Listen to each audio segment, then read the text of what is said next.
Bonjour mes chers amis, les habitués de la chaîne de télévision vidéo La Voix de la Vérité, que vous pouvez toujours trouver sur le web www.ch3v.com. Aujourd'hui, ça me fait plaisir d'entamer une série de vidéos que je vais diffuser donc sur le web, et plus spécialement sur YouTube. Et je vais prendre juste mon introduction se base souvent sur un article de Tunisie numérique. Donc aujourd'hui je vais diffuser un article qui se veut assez récapitulatif de ce qui s'est passé en Tunisie depuis le 14 janvier 2011.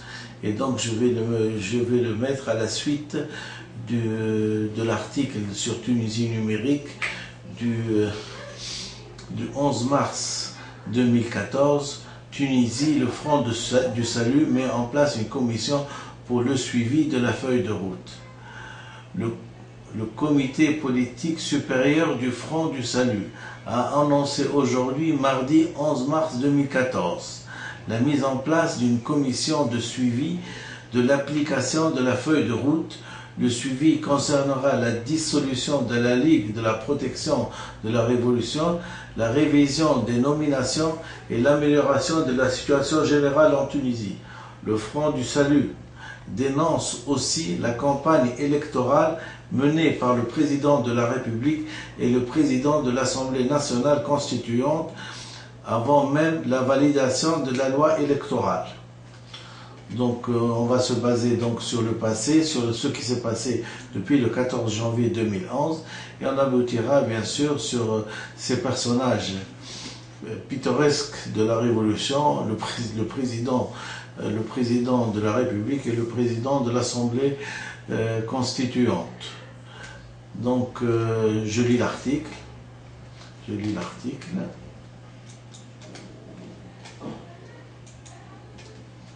Devant ce que je constate depuis le début de la révolution du 14 janvier 2011, que les politiciens qui se sont accaparés le pouvoir n'ont pas réussi à diriger et à développer le pays, bien au contraire, ils ont réussi à plomber son développement.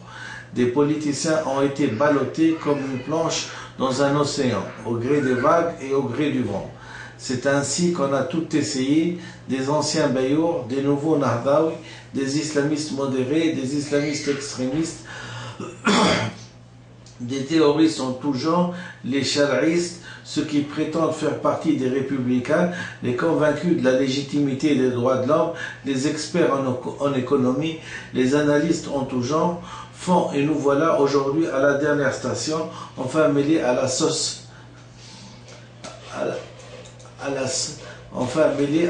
des technocrates.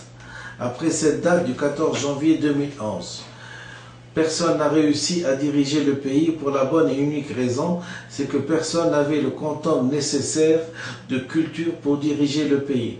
Comme on dit, la seule chose que l'illettrisme a réussi à faire, c'est de montrer ses limites.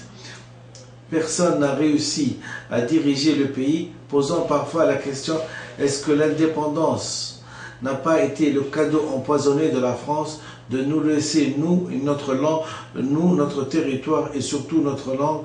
Pour ma part, et à la lumière des livres que j'ai lus, c'est effectivement le cadeau empoisonné de Gaulle, ce génocidaire criminel contre l'humanité, échappé à la justice de son pays, échappé à la justice de son pays et à la justice internationale qui a conçu et réalisé son crime en post-mortem contre les Arabes.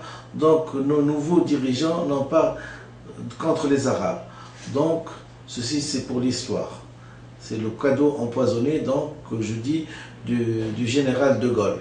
Celui même qui, lors des événements de Sétif en Algérie, a pu envoyer ses troupes et mettre, allonger, tuer, assassiner et faire un génocide au stade de Sétif le 8 mai 1946, je pense, où il a mis où il a allongé 6000 Algériens, les pauvres, des innocents.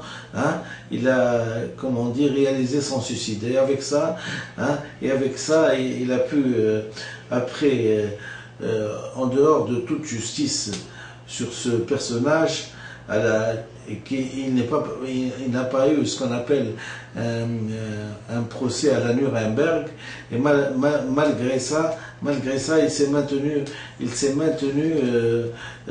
au pouvoir. Mais donc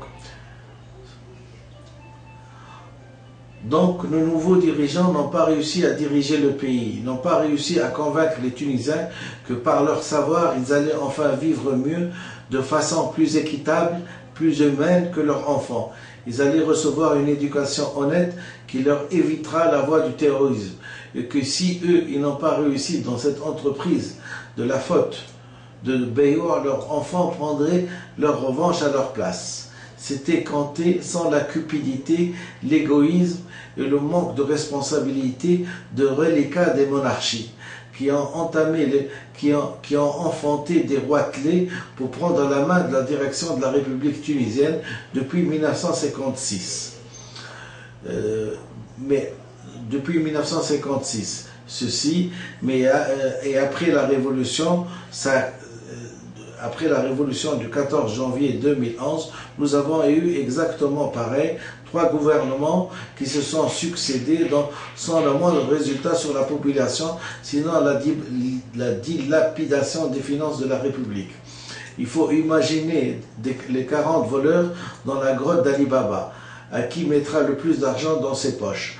Entêtement à vouloir diriger un pays devenu entièrement ingérable et hostile à tous ceux qui peuvent venir de ces nouveaux dirigeants et même de ces anciens routiers de la politique.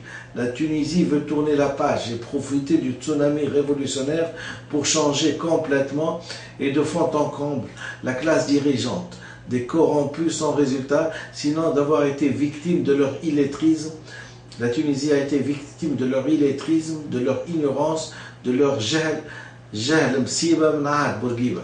Ces illusionnistes du pouvoir et du développement, clés en main, sont tombés, comme on dit, sur un os dur, signifié pour la première fois sous les cieux de la République tunisienne, un os dur, celui de la science, comme thérapeutique à une impasse politique, dont a été victime tour à tour 3 gouvernements. Dans le premier gouvernement, Béji Khaïd Essebsi, composé pourtant d'éminents politiques, mais corrompus du moins par leur chef et leur président, pour le premier, avant le 23 décembre 2011, donc avant les élections, qui ont donné l'illusion de répondre au désir profond du peuple, de démocratie et de changement, et au prix de milliards de dinars des finances de la République. Ce qui ne les a pas empêchés, ces stars, dans la politique de tromper le peuple. D'abord en taisant complètement les buts de la révolution, qui dès le 17 janvier 2011 était entre les mains des gouvernants. Ce qui a constitué le premier acte anti-révolutionnaire qui a décapité la révolution en la remettant bien sûr à des étrangers à la révolution, puisqu'ils étaient étrangers pire que la trahison de la révolution. Ils les ont intimidés de rentrer dans le complot contre-révolutionnaire en taisant les buts de la révolution sous les ordres du roitelet Khaïd Essebsi, l'Arbin de Bourguiba, qui manifestement, commençant une nouvelle carrière politique sous le signe de démocratie, complètement amnésique sur son passé d'oppresseur, qui organisait la propagande de Bourguiba pour mettre le peuple tunisien au pas et sous oppression. Notre nouveau démocrate, Khaïd Essebsi,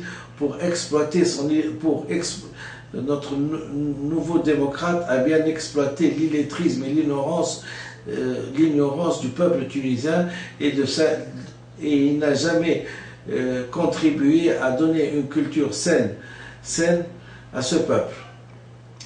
Ce monsieur, ayant fait ce crime contre l'humanité, parce que je considère qu'apprendre à un peuple de 12 millions d'habitants une langue qui remonte le temps, et leur apprendre à écrire de droite à gauche est un crime contre l'humanité. Ce crime ne lui a pas suffi, il a tenu à remettre les clés du pouvoir aux terroristes de Nahda, qui se sont donnés à cœur joie de se remplir les poches, d'allonger la durée de leur mission, qui est passée de 1 an à 3 ans, de faire l'expérience de l'islamisation,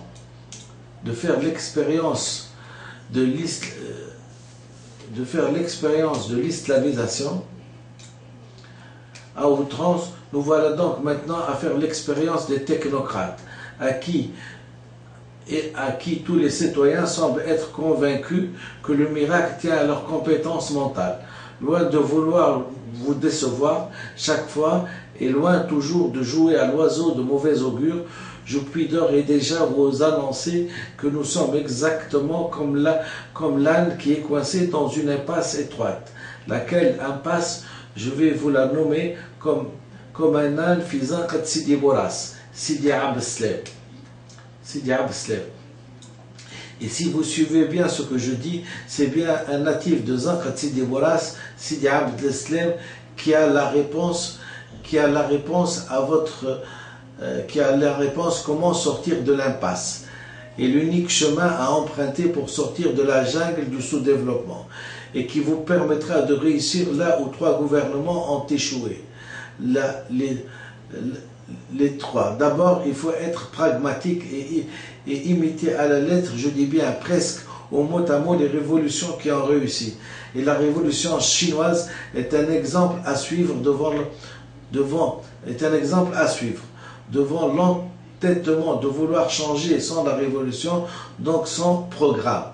Et devant, bien sûr, le blocage de toutes les institutions du pays, seule la voie du maoïsme peut nous permettre de retrouver notre dignité, notre fierté, et peut nous civiliser. Donc inutile de faire de la mendicité ni d'aller de droite à gauche. Notre problème est sur le territoire tunisien. Il est structural, il est dans le pays. Il nous faut changer les structures du pays, et tous les niais du monde, tous les hableurs et éclairés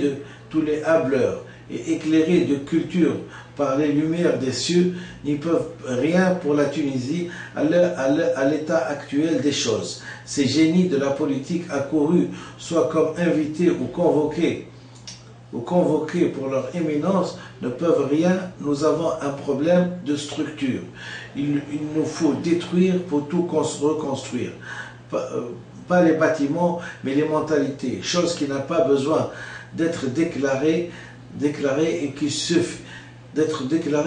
fait pas à pas,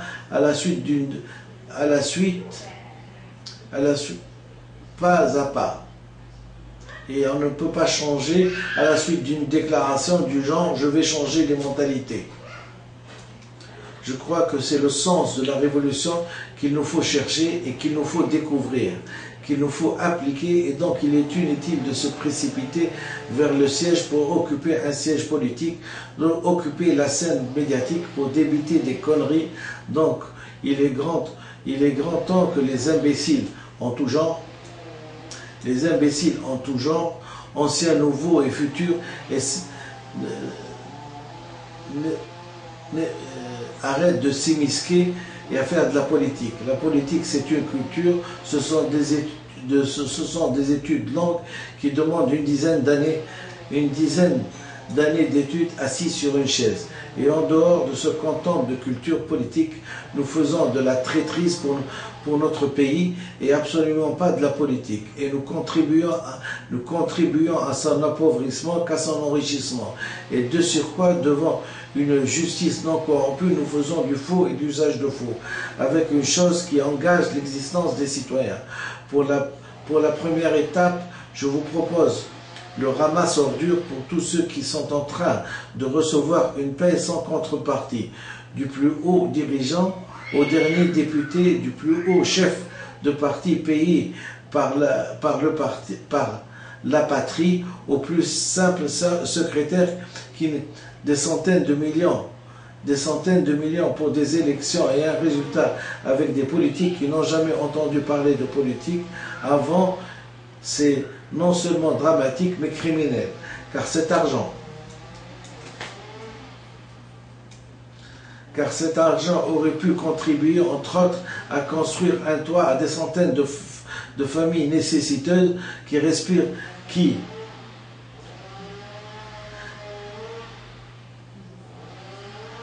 à tous ces gens et à tous ces députés qui respirent l'inutilité, qui raréfient l'oxygène dans les enceintes publiques et accentuent l'hémorragie des finances publiques, la révolution il faut qu'ils arrêtent leur manège. La révolution et les finances publiques.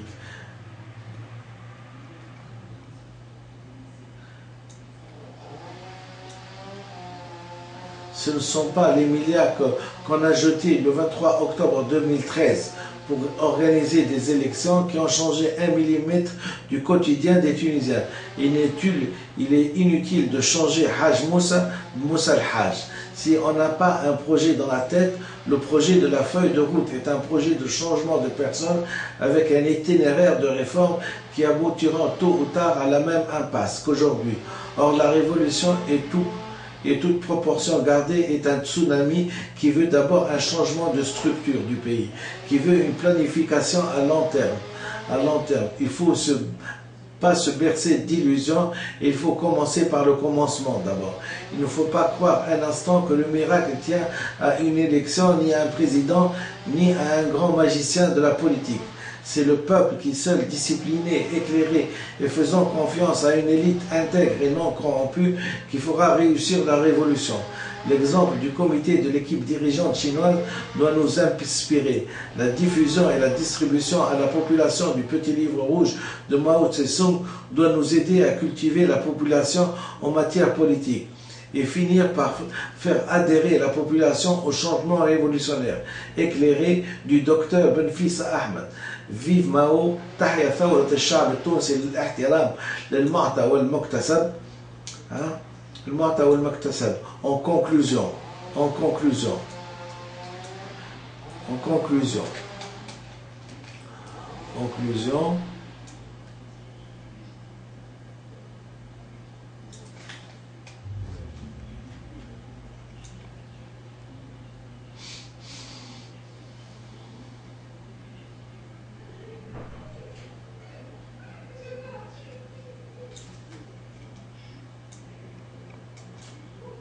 En conclusion, vive l'intervention de l'armée pour sauver la République des mains des corrompus de tous bords qui sont responsables de l'état actuel de la Tunisie.